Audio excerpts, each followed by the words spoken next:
What is up, you guys? It is your boy, Bretton Biggest here, and welcome to another video. In today's video, we have not a lot, but we still got some breaking news to cover on the channel today.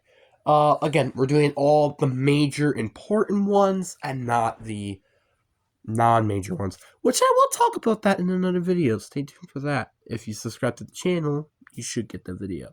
But like and subscribe. We're on the road to getting to 500 subscribers. But anyway, enough said.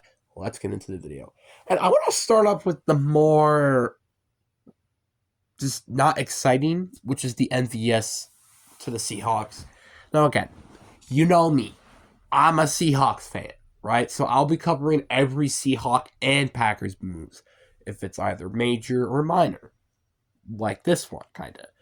But this is a little bit of an interesting one because of one simple reason. Well, MVS is a wide receiver. Now, we traded DK Metcalf, we released Tyler Lockett, so who do we have at the roster right now in terms of wide receivers? We have Jake Bobo, JSN. That's kind of it. That's really all I can think of. I mean, Derek Young, but that's kind of about it. So, but personally, I like this signing. Yes, were there better options at wide receiver? Absolutely. Like, why couldn't we gotten Devontae Adams or Stephon Diggs? But am I going to complain that we got a receiver? Absolutely not. Plus, this is like a pretty cheap one. I think it was like $5 million, 1 year deal. So nothing special, nothing like over groundbreaking. I think this is a decent signing. One reason is because of the factor that this team desperately needed another receiver. Obviously, we're still gonna draft the receiver. This doesn't change the fact, but it just makes it's literally just a band-aid at the position right now. But I think this is a solid move. We needed a dress receiver, and I mean, yeah, it's still a need, obviously, but this does address it into a bigger, more less of a need position. Like heading into the draft, our needs heading into the draft are wide receiver, tight end, interior offensive line, which hopefully we address this during the draft, edge rushers, corners, and linebackers, I guess, and interior defensive line. But linebackers, interior defensive linemen, those are more day 3 picks, right? We don't really need those. Edge rusher could be a day 1, day 2 pick. Interior offensive line is the same thing, day 1 or day 2 pick. Wide receiver, day 2, same thing with corner. And I could say the same thing with tight end, but it also could be a day 3 pick as well, I guess. Because we don't have a big need at tight end, so that's how everything goes. Sorry about my nose, by the way. Just a congestion, but overall, solid signing. I think this is a decent signing. But now let's get to the actual big news. Like a trade, for example, Kyler Elam, a Bills corner, got traded, as well as a 6th round pick to the Cowboys for a 5th and a 2027 7th. So basically, what the Bills are doing here, they're trading up and they're getting an additional 2026 7th round pick. That's basically all they're getting in this deal, and I think it's a little bit of a disappointment because you did draft him in the 1st round, and now you kind of do have a big hole at corner.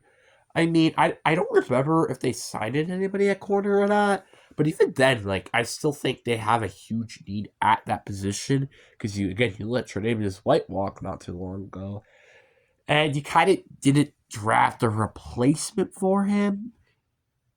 Depending on if you're thinking that Kyler Elam was going to be the replacement, which he wasn't, because if it was, he would have gotten traded. So I think overall, I think the Cowboys, I think, easily win this trade. The Cowboys actually made a very solid move. Yes, they don't really need corner that much. They already have Trayvon Diggs. They already have DaRon Bland. But depth at corner is pretty darn important. And again, DaRon Bland with his injury last year. The year before that, you had Trayvon Diggs.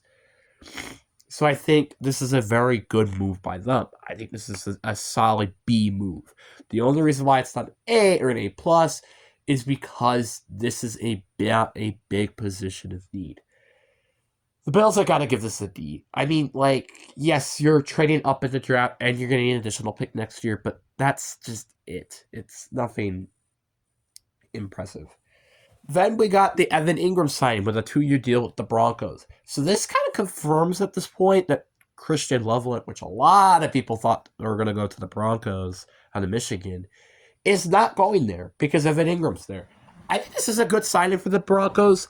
What you desperately needed another receiver for or tight end to Bo Nix. Bo Nix had a good season last year. That is despite how terrible his receiving core was. Yes, he had Courtland Sutton, but that's about it. You have receivers like Troy Franklin and Dervin Levy. Like, who exactly?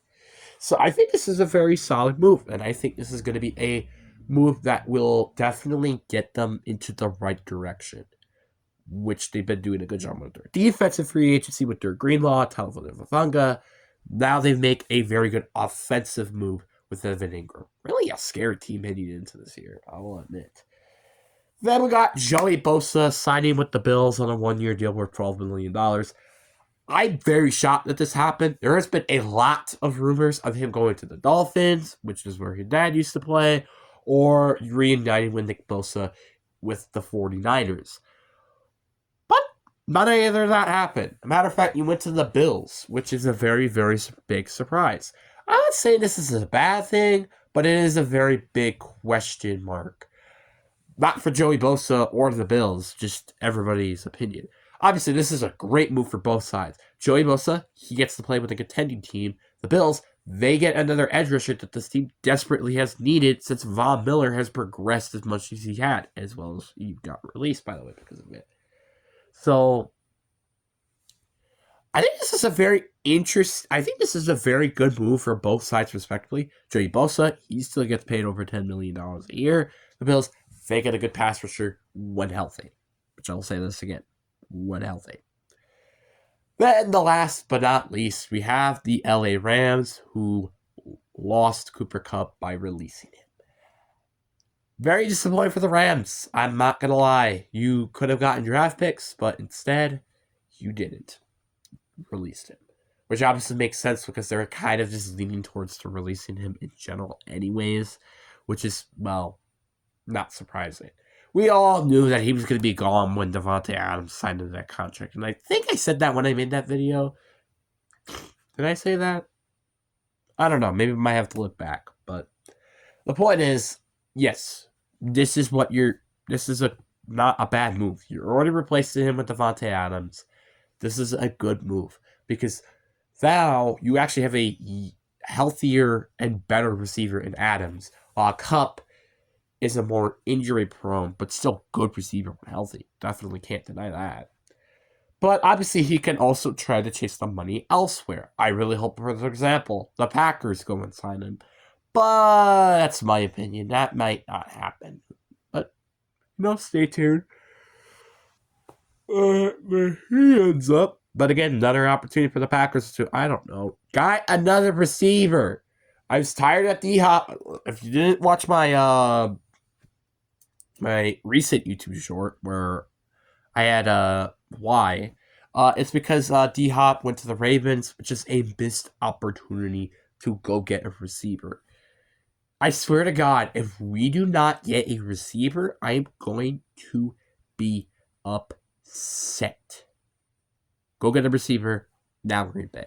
But anyways, guys, I really do hope you guys enjoy. Peace.